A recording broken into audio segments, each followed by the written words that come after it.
ఎందుకు అంత ఇష్టం, ఎవరు ఇన్స్పిరేషన్ అంటే మా అభిమానం మొత్తం చిరంజీవి గారి నుంచి మొదలైంది. అంటే మా జనరేషన్ మోస్ట్లీ చిరంజీవి గారి నుంచి మొదలవుతుంది అండ్ ఫాలోడ్ బై కళ్యాణ్ గారు.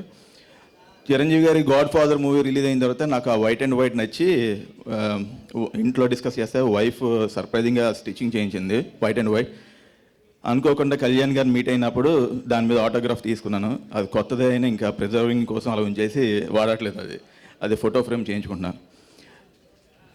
వీళ్ళ ఫ్యాన్ ఎందుకంటే not just for their acting are performance in the movies, it's beyond that.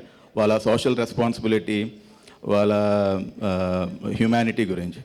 ఆయనతో సైన్ చేసుకుంటున్నప్పుడు కాన్వర్జేషన్ ఏంటంటే, అన్న మీరు వైట్ అండ్ వైట్ వేసుకుంటారేమో అందుకే నేను వైట్ అండ్ వైట్ వేసుకొచ్చాను అంటే, ఆయన బ్లూ వేసుకున్నారు కదా, నేను వైట్ అండ్ వైట్ అన్నీ వాషింగ్లో ఉన్నాయి అందుకే వైట్ అండ్ వైట్ వేసుకోలేదు అని ఆ నవ్వుతూ ఆయన చెప్తున్నారు అనమాట ఆ మాట, ఆ కాన్వర్జేషన్. సో ఇంటికి వచ్చేసిన తర్వాత నేను చెప్పా వైట్ అండ్ వైట్ వేసుకోలేదు, ఆయన బ్లూ వేసుకున్నంటే మళ్ళీ ఇదిగో ఈ బ్లూ కుట్టించింది ఇంట్లో మేడం. అది అభిమానం. Yeah, coming back to the point, Kalyan గారి గురించి చెప్పాలంటే నేను నాకున్న ఏజ్, నాకున్న ఎక్స్పీరియన్స్ సరిపోదు. ఆయన movies we all stopped as a movie fans. ఇందాక ఎవరో చెప్పినట్లు మేము అందరం కళ్యాణ్ గారికి భక్తులమే. ఆ భక్తులమే.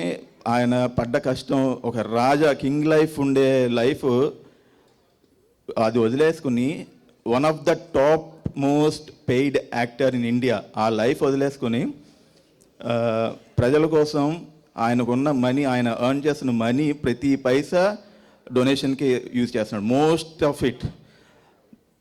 మనకి ఒక నానుడు ఉంటుంది ఏంటి, మనం సంపాదించిన దాంట్లో ఒక 5%, 10% ఒక సొసైటీకి సోషల్ రెస్పాన్సిబుల్గా మనం ఎవరికైనా స్పెండ్ చేస్తే, హెల్ప్ చేస్తే బాగుంటుందని.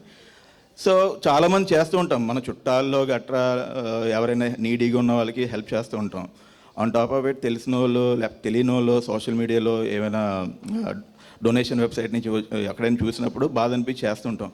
అలా చేస్తుంది మనకు వచ్చిన దాంట్లో 1%, 2%, 5% చేస్తాం. కానీ కళ్యాణ్ గారు ఏంటంటే, ఆయన పాలిటిక్స్లో వచ్చిన తర్వాత నుంచి ఆయన అంటే ముందు నుంచి మూవీస్లో ఎంత ఇంట్రెస్టెడో మనకు తెలిసిందే. స్టార్టింగ్లో కొంచెం ఇంట్రోవర్ట్గా ఉండి కొంచెం అన్కంఫర్టబుల్ ఉన్నప్పుడు చూసాం. తర్వాత మూవీస్లో పీక్ స్టేజ్కి వెళ్ళిన తర్వాత చూసి మూవీస్లో ఇంట్రెస్ట్ కన్నా సొసైటీ మీద ఎక్కువ రెస్పాన్సిబిలిటీ మీద మూవీస్కి కొంచెం దూరం అయ్యారు. బట్ మూవీస్ ఎందుకు చేస్తున్నారంటే పార్టీని నడపాలి, పార్టీ సస్టైనబిలిటీ ఇంపార్టెంట్. పార్టీ నడపాలి అంటే మనకి ఫండ్స్ కావాలి. మన పార్టీకి only source of income is Kalyan గారు మూవీస్. ఆ మూవీస్ ఆయన సైన్ చేయడం, ఫండ్స్ తీసుకురావడం, ఇక్కడ ఎక్కడైనా ఇష్యూస్ ఉంటే వాటి మీద స్పెండ్ చేయడం. రీసెంట్ ఒక కాన్వర్జేషన్ ఒక ఫ్రెండ్తో డిస్కషన్ చేసినప్పుడు, I think NRIs Australia are US are somebody monthly contribute చేస్తున్నప్పుడు ఒక 80,000, 85,000 అయ్యింది ఆ మంత్కి కాంట్రిబ్యూషన్. ఆ 80,000 తీసుకెళ్ళి పార్టీలో వేస్తే on the very next second పక్క డెస్క్లో ఒక పార్టీ ఆఫీస్ నడపడానికి 85K సైన్ చేసి ఇచ్చారంట వాళ్ళ అడ్మిన్ ఆఫీస్ వాళ్ళు.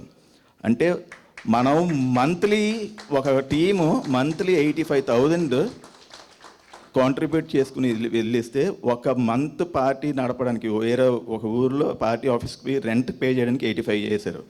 అంటే ఇఫ్ యూ క్యాల్కులేట్ ప్రతి మీటింగ్కి ప్రతి పార్టీ ఆఫీస్కి ఎంత ఎక్స్పెండిచర్ అవుతుందో I leave it to you, మీకు గెస్ట్ చేయండి. సో నా సిన్సియర్ రిక్వెస్ట్ ఏంటంటే, పార్టీకి కోర్స్ మీ అందరికీ అర్థమై ఉంటుంది, పార్టీకి ఫండ్స్ ఎంత నీడ్ ఉందో, ఎంత నెసెసిటీ ఉందో తెలుస్తుంటుంది.